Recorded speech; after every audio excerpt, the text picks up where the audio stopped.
All right. I think we're live now, hopefully. I don't know. Yeah, we're live now. Sorry guys for all this, man. This has been a disaster. This has been quite the disaster thus far. Yeah, guys, man. This is a tough stream already, but we're going to get into this. I think we're good now. I didn't even know I was live, honestly. That's why I was that's why I was silent, bro. I'm gonna be real. I'll try to just play it off like I was normal. Like I was like, nah, like I knew what I was doing. I was just saying, nah, it wasn't. I didn't know it was live. But luckily I was only live for like 20 seconds. What's up, guys? What's up, Jair Wayne? Hey dude, how are you? The best MMA channel. Thank you, bro. You see, this is what I need to come on here because I was feeling down. I was like, damn, man, this is like the third live stream I set up because all these were going wrong. Yeah, look, it is what it is at this point. We're here. We're going to do our recap for UFC 312, guys. I did a prediction video Friday night. I uploaded a full top to bottom, gave some betting tips, gave some, my method of victory of how I thought, the fight was going to go. And yeah, I gave a lot of different information for you guys. So, listen, we're here. We're going to take a look. Like I said, usually, these MMA channels, they make predictions, they move on, don't take any accountability, don't talk about what they got wrong. No, we're going to talk about everything I got wrong. We're going to talk about the full card, top to bottom, and obviously I made a video already. You guys can go check that out. I talk probably more in depth about the Sean Strickland and Dricus Du Plessis fight, as well as the Wei Lee and Tatiana Suarez fight. But this time I'm going to talk about stuff that can't fit inside a little short, like a shorter video. This is going to be more of like you guys already know. I'm sure you guys have probably already seen this. Let's just get into it, guys. Let's stop wasting time. I already wasted enough of your time by being late. And I apologize. Once again, a lot of problems going live today. Don't know what it is. I've never faced this much problems in my life. And yeah, it was saddening, especially when you try to get it all perfect, but it is what it is, right? UFC 312 recap. Look, I already talked about it. Pay-per-view was not the best. All right, I think we could all agree it was not the best. Not one of our favorite pay-per-views of all time. But look, it did what it could. It did its job. Entertained for the night. Was it worth $79.99? Absolutely not. I think most people agree. But I also think probably most people didn't pay that. So, anywho. Yeah, let's get into it, guys. Should we just get into the first fight of the night? Let's talk about this. Okay, this is Quaylen Silkkild. Okay, he faced, what's that guy's name? Jubli. You see, this is why I need to be a little more prepared, guys. Sorry. He fought, Anshel Jubli, and this was a very controversial one to open up the night. This one was very controversial because it was early. I thought a lot of people are saying it's an early stoppage. I want to talk about the stoppage exactly. Was a stoppage? So we opened up the fight within 20 seconds, I believe. I think it was like 19 seconds in a round one. Silkkild lands a right hand over the jab, I believe, of Anshel Jubli and knocks down Jubli. And a lot of people said early stoppage. What was my opinion? I absolutely agree. Early stoppage, I thought. I was surprised when I first saw it. And I was surprised to hear the commentators. I was surprised to see that there wasn't more of an uproar about the early stoppage. I'm not angry about it because, look, at the end of the day, do I think like he was on his way to win the fight? I mean, no, you just got knocked down the first 20 seconds and all that. But I felt like that was just a knockdown, and I feel like there's an argument to be made that it was more, I'm not saying he wasn't hurt, but it was also because of the fact he was going forward a little off balance, and obviously that's on him. And it probably also was a factor that we talked about this in the build-up. He had not fought in a while, Jubli, and, maybe he just had a little bit, of jitters, you know what I mean, getting forward, didn't have his feet in the right place, was anxious to go forward, got caught. And it wasn't even much ground and pound landed after. I mean, but my prediction was Silkkild by a sub. Really was KO. I thought he would get more takedowns. I thought that the fight would go longer. And yeah, overall, Perth crowd was happy because or Sydney crowd, I consider, I know this is bad, but I consider all Australia just one place, I guess. Moving on. All right, so this one we have the Kevin Josette fight versus Jonathan Mikhailov. Yeah, I was completely wrong on my prediction on this. Kevin Josette, I thought was going to win via decision. I was actually pretty confident in this. I was surprised to see Jonathan Mikhailov win the decision. Now, Jonathan Mikhailov did very good in this fight. It wasn't even just like, oh, it was a close decision. No, he clearly won. I don't think there's any argument about that. And he beat him, I felt like, at Josette's kind of style. You know what I mean? He beat him at his game. And credit to him for that. And it was a good performance. What's up, Piggly Wiggly? How you doing, man? How you doing, bro? Yeah, but no, I was pretty confident Josette was going to win, man. And it's pretty impressive because, like we talked about in the build-up, the Wiggle is here. Yeah, the Wiggle is here. The live stream has officially started, bro. Josette has faced a lot of guys. We talked about this. He faced Jack Della Maddalena on the regional scene. He fought Song Kanan, who gave Ian Gary problems. And I listed a whole bunch of other ones in my prediction for Josette. So the fact that Mikhailov was able to beat him is impressive because Josette has fought some of the best guys. Now, granted, he didn't beat JDM. I'm not trying to say that, but I'm just saying he has experience. He's faced really high-level guys, and he's faced, adversity. And, so the fact he was able to beat him, it was pretty good. Next one, Cody Steele versus Rongshu. Rongshu. I don't know. Zhu Rong? I don't know, because that's what I'm saying. Like, I don't know if this is Rongshu, Zhu Rong, whatever. It's different on everything. But I predicted Cody Steele by decision. I know this was a hot take. Did not happen. So I know a lot of you are probably like, yeah, no shit, Jack. But look, you shoot your shot. I thought that Cody Steele was going to win. I thought he was going to mix up the grappling a little bit and mix up the boxing, kind of make it more of a mixed martial arts fight, have Rongshu on the back foot. And I thought he would have more experience, Steele. And no, Rongshu proved me wrong, and he put on a really good fight. And, I mean, both guys put on a good fight. This was the fight of the night, I believe, and it should have won fight of the night just for that ending sequence where they're both, in the pocket, just throwing at each other, and then literally ends with them screaming. It was a good fight. It was a good fight to end the early prelims. And yeah, look, it didn't get my prediction right, but still a good fight. And it was a risk, and I thought Cody Steele was going to win, to be honest. I'm not surprised, per se, but I was not as surprised as I was with Josette. So this one's the fight I really want to talk about. Ilia Toporia's older bro. This whole time I thought it was his younger brother until, like, this fight week I realized, oh, no, it's his older brother. But he fought, who do you fight? Thickness? Who's that guy? Kobe Thickness? Pause. What a sus ass last name. Alexander Topuria fought him and won by decision. It wasn't the most exciting fight, of course, but I'm not here to shit on it. Like, I know a lot of people I saw on Twitter were kind of shitting on him a bit before the fight, and because he was a 5-1 record, saying he doesn't deserve to be in the UFC. Don't know if I necessarily agree with that he doesn't deserve to be in the UFC. And I don't think that this debut is indicative of that at all because, look, it's a UFC debut. I mean, look, I understand he's the brother of Ilia Topuria, but that doesn't mean he's going to come on the scene just like Ilia Topuria. Like, I personally don't think he's as good as Ilia. That is my opinion. That take could wind up aging like milk. And to be fair, we just don't know yet. That's just what I think. He doesn't seem as good. And just from the fact also that he's older, it gives me pause. And I don't know if he'll have the same exact success as Ilia has, but who knows? I mean, look, he won this decision, won it pretty clearly, won it against Kobe Thickness. And I said, look, Kobe, I thought was a really good opponent for Topuria. I thought he had a good chance, granted short notice, granted not a full camp.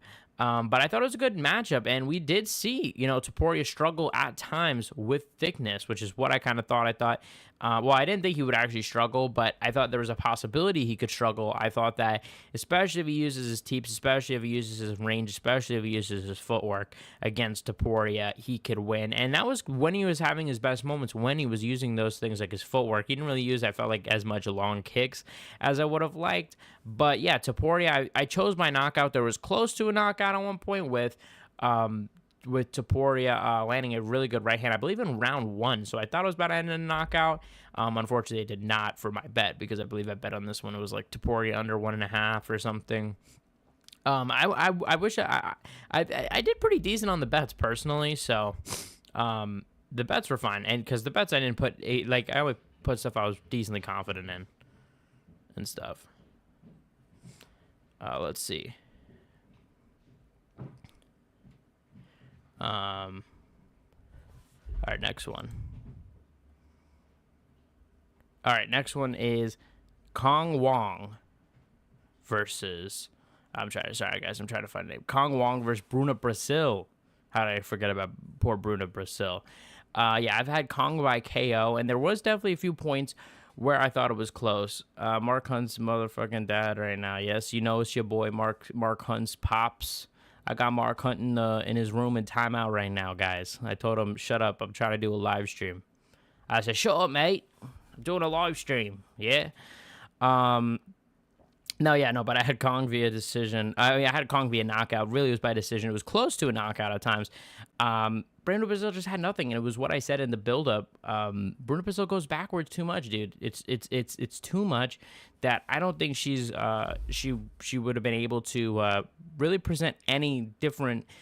I felt like her just going backwards. All I was going to do is put Kong in her element, set up her strikes, let her do whatever she wanted to Bruna Brazil, and that's what happened. I mean, she brutalized the leg, brutalized Bruna Brazil the whole time. I mean, at the end of round 2, it seemed like Bruna was done. I mean, she seemed like she wanted to end it, or was, not even really trying to push forward or anything. I feel like you needed to make it more of a dogfight against Kong Wong, but it's easier said than done. It's just that I think Bruna Brazil is too used to going backwards. She needs to press a little bit more, and if she pressed Kong Wong, maybe she still would have lost.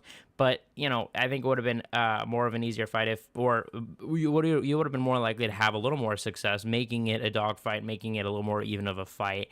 And Kong Wong, yeah, look, I think if Bruna Brazil wasn't running away so much and was trying to, I don't want to say like she gave up necessarily, but I mean, she clearly, I don't think, was trying to change the tide all that much in round 3. Now, whether that was because she couldn't or whatever, I don't know. But it's just like she seemed to be just trying to survive. Let's just say it how it is, guys. Let's take the gloves off. I mean, Bruna Brazil was just trying to survive those final rounds or the final round. And I think if she wasn't and she was actually trying to fight, I think Kong Wong would have found, or Wong Kong would have found a knockout. But maybe that's just me coping. Maybe that's just me coping right now. I personally think that she did not, like Bruna Brazil was like running around the cage. I mean, you know what I mean? Like, and yeah, I'm not surprised because Kong Wong has dangerous knockout, or Wong Kong has dangerous knockout power. We saw in her UFC debut. So I thought a knockout, but did not happen. So next up, and I saw a lot of people with that bet, the same bet that I had with her inside the distance. Obviously didn't work out. Next one was Tom Nolan versus Vyacheslav Borshev. This one was a hot take of mine. I picked Tom Nolan, right? That's his name? Yeah, Tom Nolan. I was like, wait a minute, what? This card, it's a bad card when I'm like, yo, what is this guy's name again? Tom Nolan by via decision, which I know a lot of people disagreed about. I saw. And but look, Vyacheslav, I thought Nolan did good. I thought that Nolan, I thought Nolan won, to be honest. I think it was a pretty clear fight, and I think that, like I said, I said before, I just think that Vyacheslav, he hasn't really gotten off all that much in the UFC. I wonder where he goes from here. Sometimes when you're a bit of a name and you're losing and you're in that weird, awkward spot, that's the times where you're more likely to get cut. So I hope that's not the case. I'm not saying I hope that's the case, but he's in a weird spot. He's had that draw. And he hasn't really gotten a bit of a streak. I mean, he had not a lot of hype, but he had a decent amount of hype, a decent amount of backing when he first came into the UFC and first was winning some fights because he seemed like an interesting character with his dancing and all this. Don't know where he goes from here, but good win from Tom Nolan. We're going to move on, to the prelim headliner, which is a fight that I do want to talk about. Jack Jenkins versus Gabriel Santos. Yeah, Gabriel Santos. I keep second guessing myself. I'm like, yeah. So Jack Jenkins, I chose by decision. That was my prediction. I was fairly confident in this as well, to be honest. Like I thought this was going to happen, Jack Jenkins. But I did say in my prediction, I said, look, if Santos wins, it's going to be by sub, absolutely. And that's a little bit under delivering it because Santos did very well. I mean, Santos, I think, was on his way to winning a decision. I don't remember the exact scoring. I think I gave one round to Santos, and I think he probably would have run round 3 since he won the fight in round 3. But yeah, Jack Jenkins did have some moments and did have some good moments on the feet, but Santos overall on the ground was very good, especially in round 1. I believe he took him down, or they got on the ground somehow. I'm trying to remember how they got on the ground. And then he subs Jack Jenkins in round 3. Very good. Like I said, look, his submission game is crazy. He trains with Oliveira. He has very good jiu-jitsu, and we saw it in this fight multiple times, him trying to get submissions, him trying to control Jack Jenkins. And yeah, Jenkins lost, and I thought this was a good performance from Santos, to be honest. I thought this was pretty good. Jake Matthews via KO was my pick, and I was very proud of this pick because I thought it was a very hidden line. I mean, this was like plus 550 for a knockout for Jake Matthews.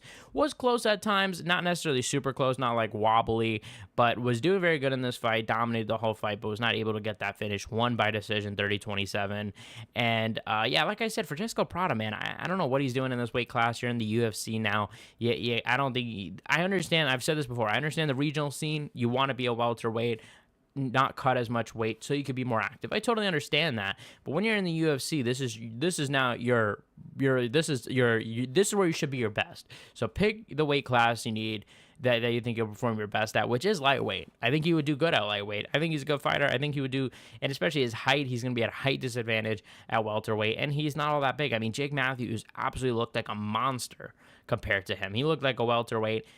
Prada looked like a lightweight. That's just what it was. And even, I mean, he was a small guy. Even though they're like the same height, you could just tell from the muscle, the build, it was very different.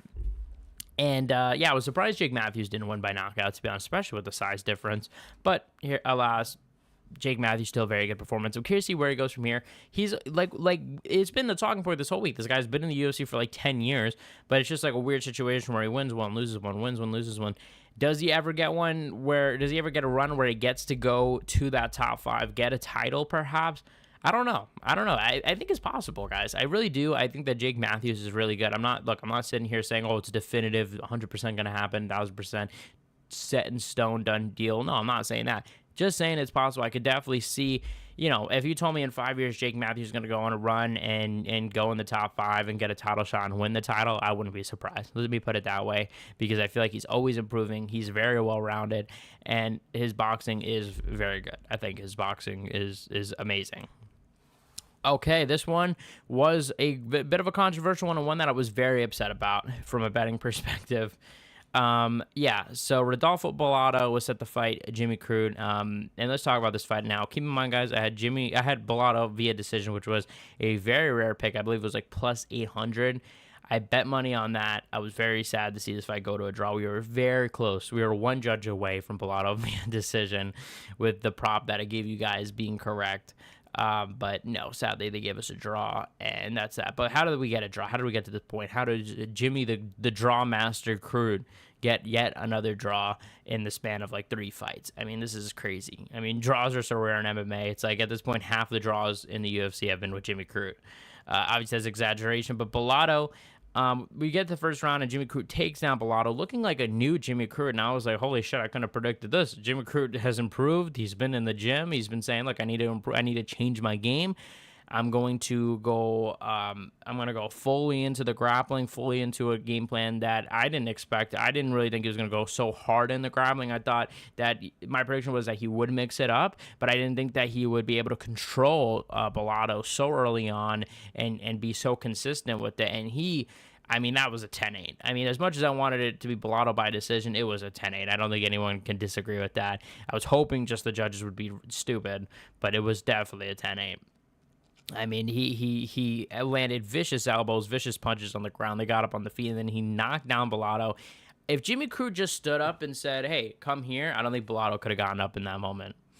Bellato looked really done. I don't know. Bellato looked really, really knocked out. I think that was a big mistake from Jimmy Crute, and I think if he watches back the fight, it's going to be something that he's going to regret, because he would have won the fight. He wouldn't have gotten the draw. He would have won. So overall, that was a fun fight. And then we get to the second round and third round, and Bellato's coming back. The second round was a lot of fun. It was a great fight. He's taking damage, giving damage back. I thought Bellato edged the damage there. And then in round 3, all Bellato. I mean, Jimmy Crute almost got finished. I felt like I feel like both guys really could have gotten finished at any time in that third round, because it was just like both guys throwing at each other. Both guys looked very hurt and tired. And then we get to the scorecard. It was a draw. I kind of figured it was going to be a draw. And then I saw Bruce Buffer trip it out about the reading it and showing the referee. I was like, yeah, this is a draw. That's usually the number one sign that something's going to be a draw. I was look at Bruce Buffer and the referee and look at the scoring, look at the reacting to the scoring. It's like, yeah, I think we know. And, yeah, it makes sense. I mean, a draw, I don't think anybody could disagree with. 10-8 and then 2 10-9s. Yeah, that's going to be a draw for them. And you know, do they run it back? They ran back the Alonzo Menifield Jimmy Crute fight when that was a draw. Don't know if they're going to necessarily run this one back. But you never know. I mean, they did run back the Menifield fight, and it was around the same time frame. So I guess I think it just depends probably all on timing, and depends on when they want to come back, who's injured. Is Jimmy Crute even going to come back? He wanted to retire after his last fight. Obviously, this is a draw. Very disappointing. It's disappointing for Jimmy Crute, because I feel like he did very good, and I think he just got too ahead of himself and fatigued himself because he thought he was going to get the finish. And I don't blame him. I mean, he was very close to getting the finish multiple times. So I'm honestly curious to see Jimmy Crute in his next fight. I hope he doesn't get cut or anything like that. I do want to see him in his next fight and see, has he gotten better? How much better has he gotten? Because I do feel like he did get better. I just felt like he fatigued a bit here. But granted, look, Rodolfo Bellato also isn't all that amazing of an opponent, seeing that this is his debut. And, well, let me not say an amazing opponent. What I mean is, yeah, he is good. And I actually think Bellato is good. It's his debut, though, however, so you kind of have to expect there might be a little bit, not 100%, is what I'm trying to say. Like, you're not going to be 100% yourself at your debut, but I do think he's actually good, and I do think he has potential in the weight class, and he's a fun fighter, too. I mean, he's fun, he's tough, and I said this, and the funny thing is, in this fight, I heard DC in the commentary, he said, you know, it's going to come down to who has the most heart, which is, quote-unquote, you guys can go back to my prediction, what I said in the video. I said, it's going to come down to who has the most heart. And that's why I picked Bellato. And that was my prediction. I said I think Bellato was going to endure some damage. I didn't think it was that type of damage. I did not think it was going to be anywhere near that bad. But I thought that, yeah, he would take some punches, roll with it, and go forward and press Jimmy Crute and put it on Jimmy Crute. That was my prediction. And like I said, so it was kind of right in a way that, look, they came down to who had the most heart. And I said in my prediction, who am I going to choose? Rodolfo, the guy Rodolfo, who just came off of a fight where he was, also this wasn't his UFC debut. I fucked that up. He fought last time. But in his UFC debut, that he came back from adversity and was hurt and came back, after being almost finished in his last UFC fight. So I'm just realizing now it's like 2 UFC fights where he's almost finished, and he comes back and nearly wins the fight. If he would have won, that would have been another one where he makes a massive comeback. But his last fight was the same situation. He almost got finished at times and then came back against Ior Pretoria. So yeah, look, Bellato's tough, and he has extreme heart, and I'm curious to see, man, I'm curious to see where both these guys go, because I am definitely more interested in their next fights than I was prior. So, good on them, and Bellato, like I said, I think he's going to be a lot of fun to watch as we go forward, and I think Jimmy Crute, too. I'm curious to see, I want to see his improvement. How much has he really improved? We'll find that out soon. Oh, next one. This was a good fight. Justin Tafa versus Taliesin Teixeira. Not a long fight at all, and I told you guys, like, this is probably going to end in the first round. I think I chose Teixeira under 1.5, which was a good bet to pick. This one was the fight that I was most confident in, is the most money I put on a fight, because I figured, yeah, Teixeira, especially with his reach, especially with, I thought just... He looked good. I mean, he's been looking good, and he has knockout power. He has hard knockout power. We saw it against Justin Tafa. He got hit with an elbow, immediately went down. And some people I saw said this was an early stoppage. I don't think it was that bad. It just was a pretty bad knockdown, and, you know, not as bad as that first fight of the night. I thought that was a pretty bad stoppage, to be honest. I know that might be a hot take. I know some people disagree with that. I saw a lot of people disagree and was like, oh, no. I think it was a bad stoppage. To be honest, I thought it was a bit early, the other one, but this stoppage was good. This stoppage, the Teixeira stoppage was good. No complaints about that. I'm talking about the first one. But yeah, no, not much to talk about here, really. It just was the first 30 seconds. I'm curious to see, man, how is Tafa going to respond, man? How is Tafa going to get cut?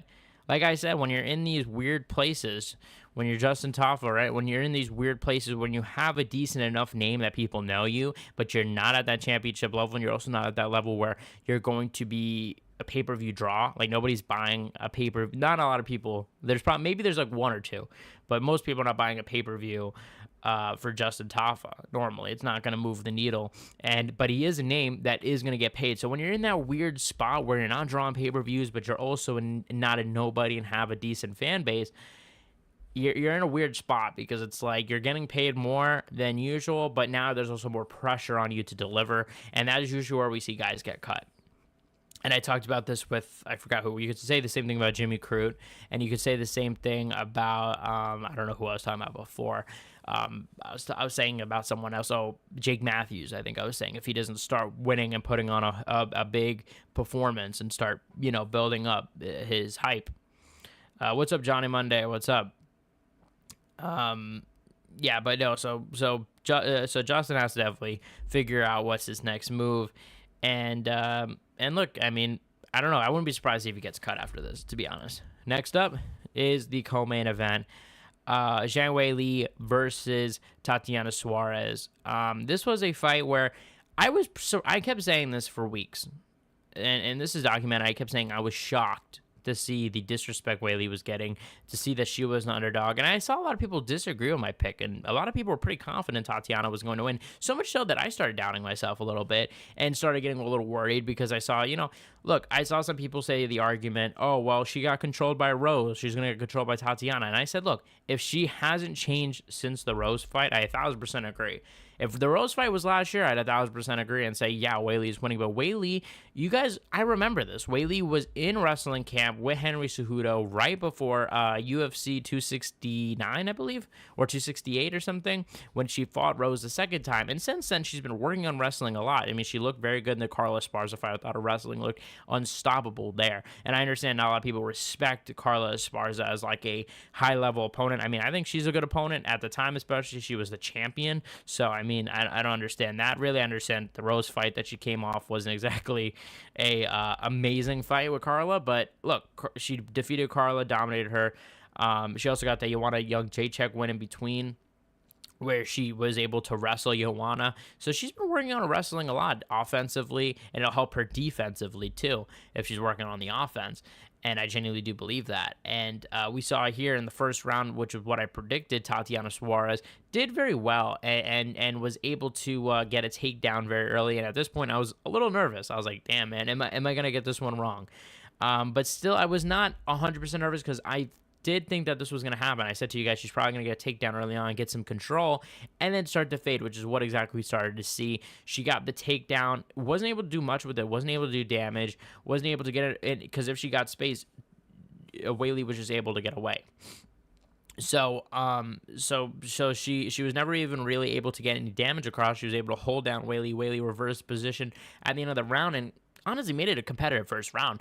Even then, I mean, there's an argument for 50-45. I don't agree with that. I gave the round to Tatiana Suarez, but there's definitely an argument to be said. I don't agree with that. I'm just saying I could see someone trying to say that they gave the round to Weili. Then we get to the second, third, fourth, fifth. It is all Weili. I mean, Weili is dominating Tatiana. I luckily, like, last minute, I changed my opinion because I got a little nervous. I said, I'm going to pick Weili just over 1.5. I didn't go the under route because I was a little nervous. But just lock it in and be nervous. Like I said in my prediction, I said, look, you might want to just lock this one in. If you want to get greedy, go by finish. But yeah, I did Weili over 1.5, and that is what happened. Weili won, and yeah, she dominated 2, 3, 4, 5. I mean, Tatiana Suarez, she's getting a lot of shit right now.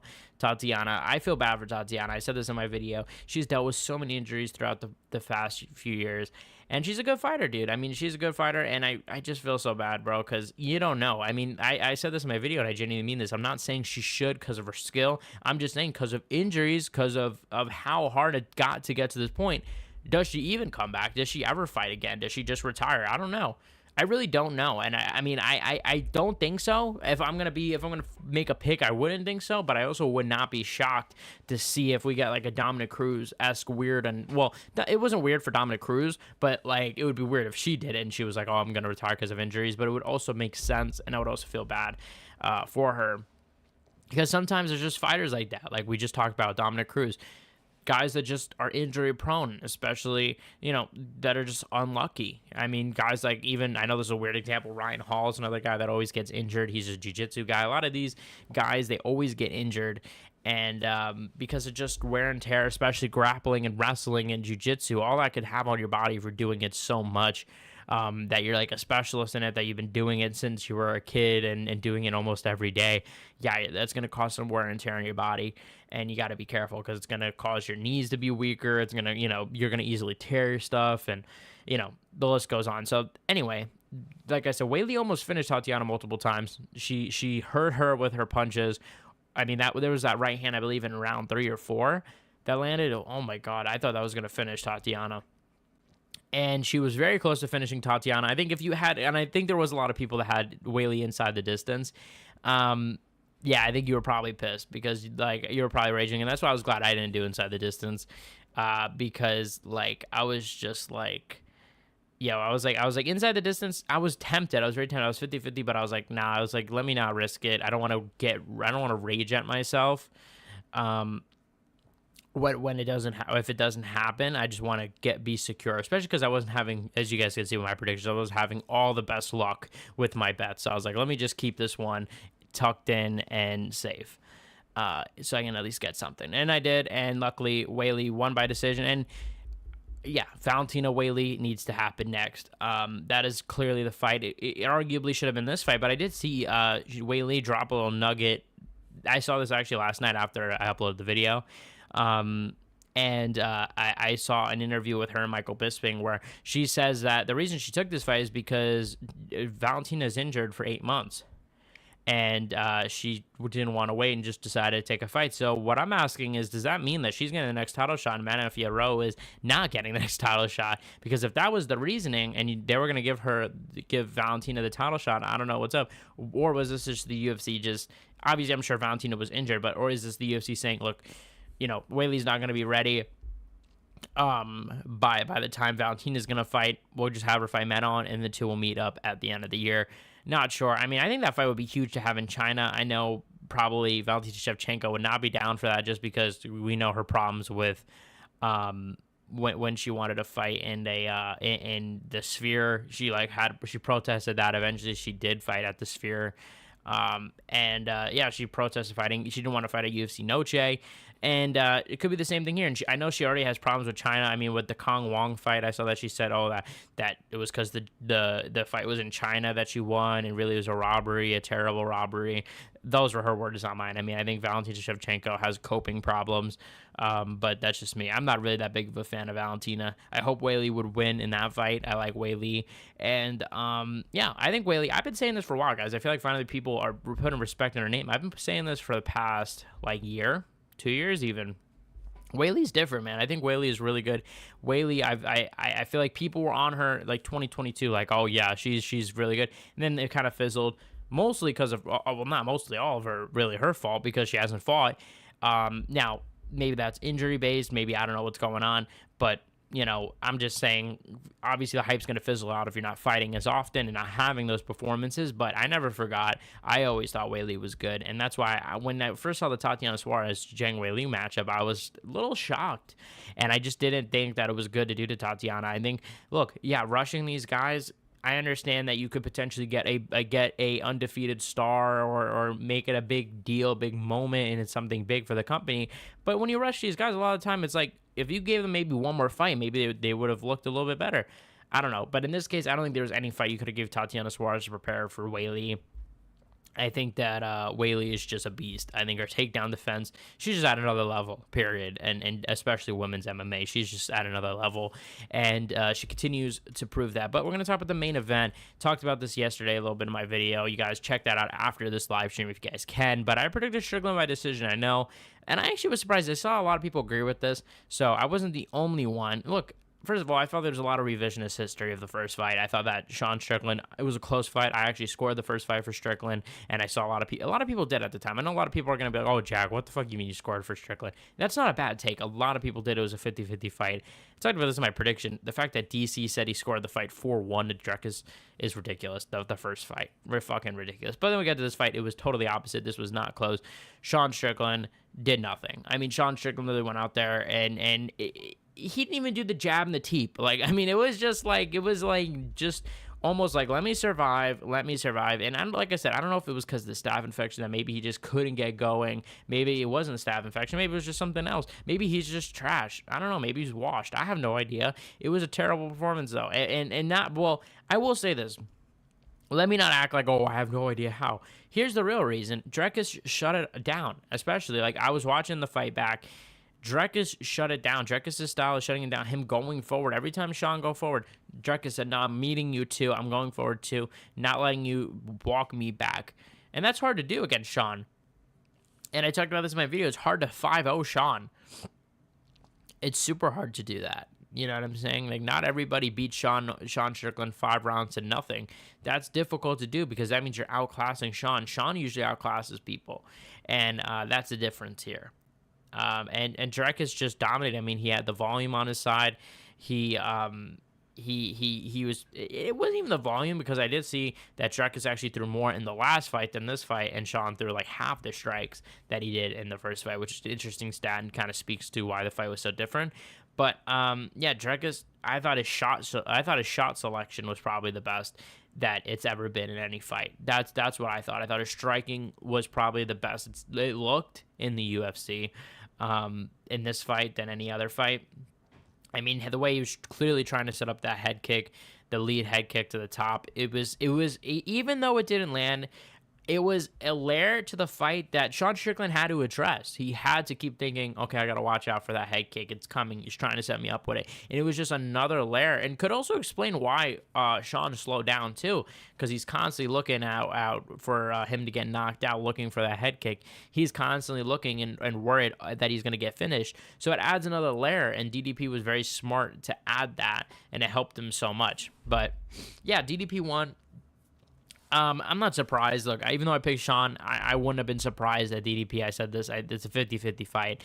And if you would have told me, though, I will say, if you would have told me the scorecards were going to be like 50-45, 50-45, 49-46, I believe it was, I would have said, oh, Sean's going to win this.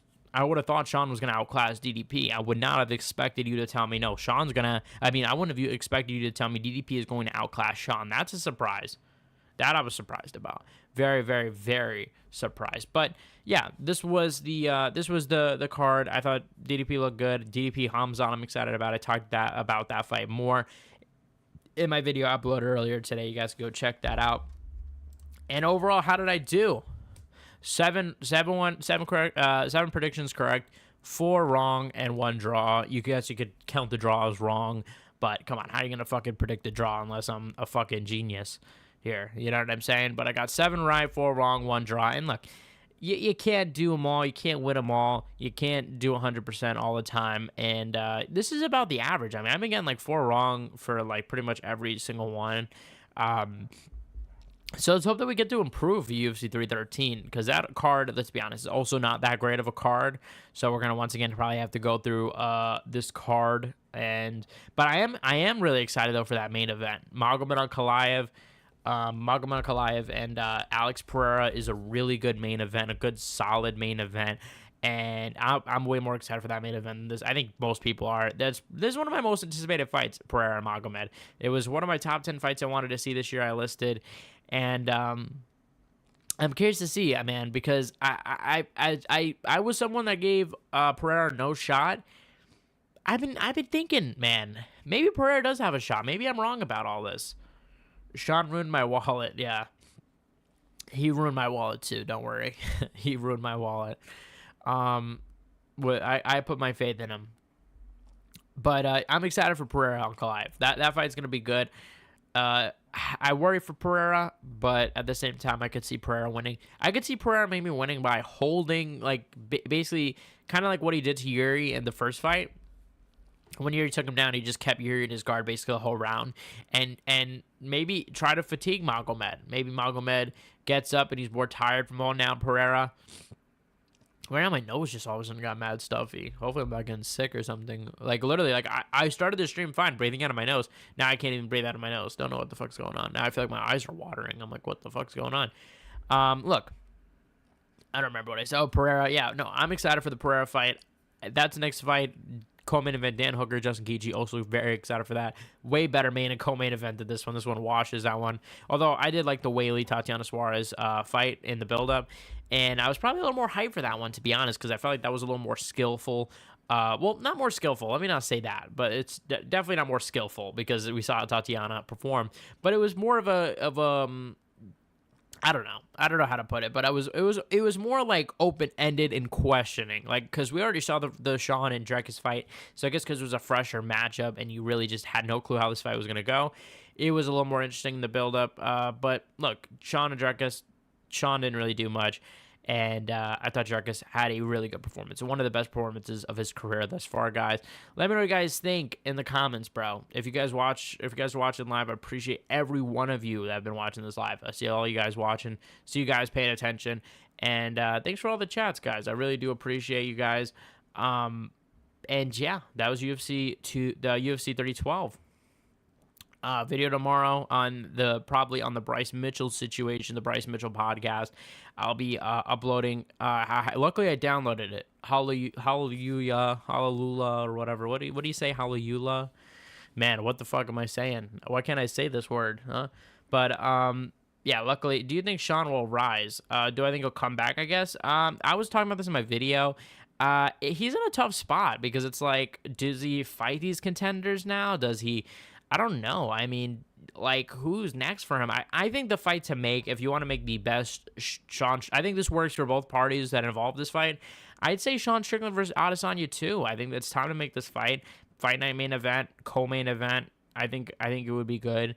And because there's beef there. I mean, there's beef there, and there's definitely people that think that, I'm not saying I think this, because personally I think that Sean Strickland just was better than Adesanya.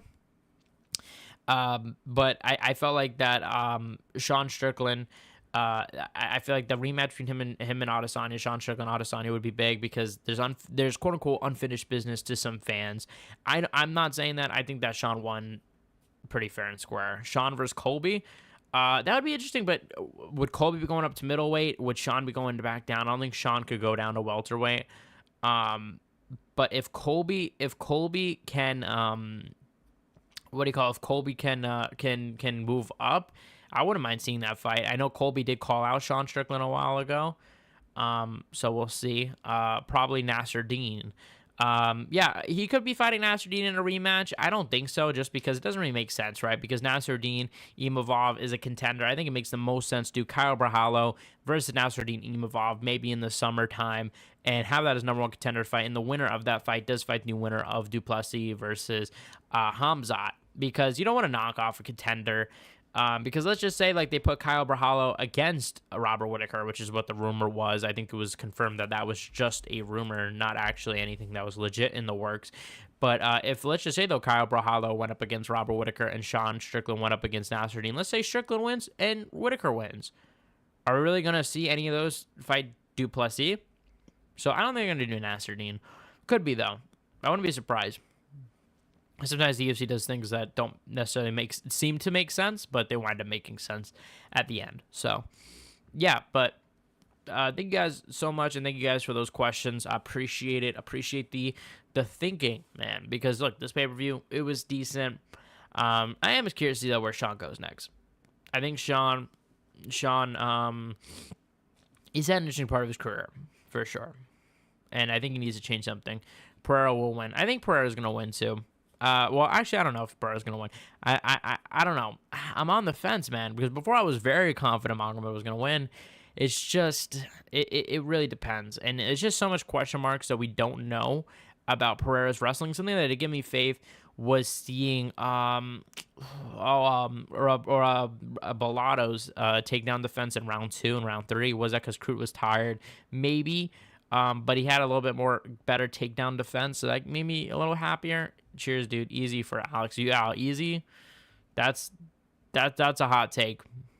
That's boiling hot. That's a boiling hot take.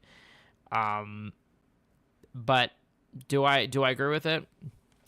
I don't think it'll be easy. No, I think if Alex is gonna win, I think it's gonna go like this. I think Magomed is gonna do well early, and Pereira is going to be able to withstand the early punishment, keep the fight on the feet, defend the takedowns, and knock down Magomed Ankalaev or win a decision, or he's gonna catch Magomed early. I mean, I would say if we're talking about if we're talking about probability is probably on the side of Pereira, because look, he can knock him out at any point, and he could probably survive on the ground. I mean, Magomed doesn't have so many finishes on the ground. I mean, he finished Anthony Smith on the ground, but normally he gets knockouts, and I don't think that anybody's going to be able to knock out Pereira. I do worry about the striking, because I know it's going to sound funny, oh, Magomed and the strike. It's a serious worry, because people become a lot better strikers when you got to worry about the takedown. That's the thing. Is obviously in a kickboxing match, I don't think Magomed is going to be able to hang with Pereira. I don't think anybody can.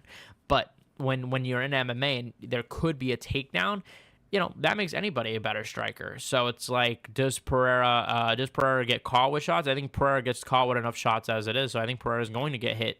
So does he? Hopefully he doesn't get hit too much, man, because I think a Magomed Ankalaev knockout would hurt a lot of souls. Hurt a lot of Alex Pereira's fans' souls. I think it's like Merab. Everyone is saying that Russian fighters are the most dangerous, and look at Umar Shara. So my thing with Magomed is I'm worried just because he controlled Jan. I did see an argument saying, oh, well, Jan was tired. Don't think Jan was all that tired at the end of UFC 282, I believe, was when they fought. I don't think he was all that tired.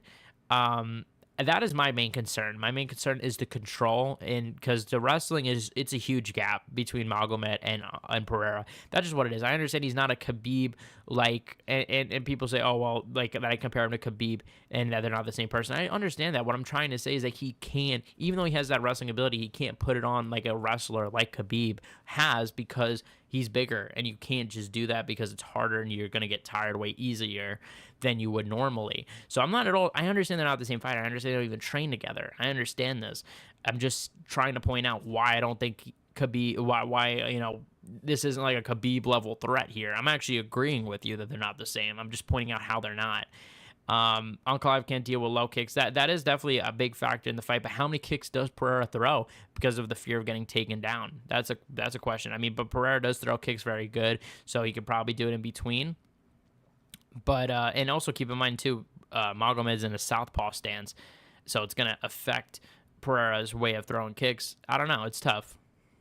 It is tough, to be honest. I don't know. It's a close fight to call. I could see either thing happen. I could see Bryce Mitchell. I mean, not Bryce Mitchell. I'm thinking about the video I got to do. I could see Pereira knocking out Ankalaev, but I could also see, the thing here is I can't imagine Ankalaev finishing Pereira on the ground, but it also is possible. It depends. We just don't know how good or bad Pereira's ground game is, to be honest, because it hasn't really been tested. I mean, I think the last time it's been tested by somebody was Bruno Silva. I mean, Yuri Prohaska tried to test him a bit in that first fight with the grappling, but Bruno Silva was like the last. Bruno Silva was even Bruno Silva. I don't even think Bruno Silva took him down, but I think he did take him down, right, or something like this. Oh no, his debut he got taken down too by Michaelitis. What's that guy's name? I don't remember now. But yeah, no, he got his grappling test there, and we haven't really seen it since. So how does that do? John Jones versus Bryce Mitchell. That's a fight I can get behind. Alex Pereira, Bryce Mitchell. Let's do it. Now, I'm going to do a video tomorrow, though, on the Jackson podcast with Bryce Mitchell. Like I said, I downloaded it. I'll do a reaction, talk about it, and give my thoughts there. Obviously, I know how a lot of people had hot takes. Good to talk to you, Jared Wayne. But I think I'm going to wrap this up. I got to do the stream. Happy Super Bowl Sunday to y'all. Y'all watching the Super Bowl, let me know who you got. Let me know who you got, because I don't know. I actually don't really follow football. I don't really follow much other sport. Like, if I were to follow anything, it would probably be basketball outside of MMA, but MMA is my number one. It'll always be my number one. You know what I mean? But football, I don't really care about. I'm excited to, you know, I'm going to be peeping my boy Kendrick for the halftime show. But yeah, guys, let me know what you guys think in the comment section below. You guys are the best fan base in MMA. Hit the subscribe button, like, comment, share, guys. And I'll see you guys in the next one. Peace out, y'all. Peace out. Check out Sewer King. I will.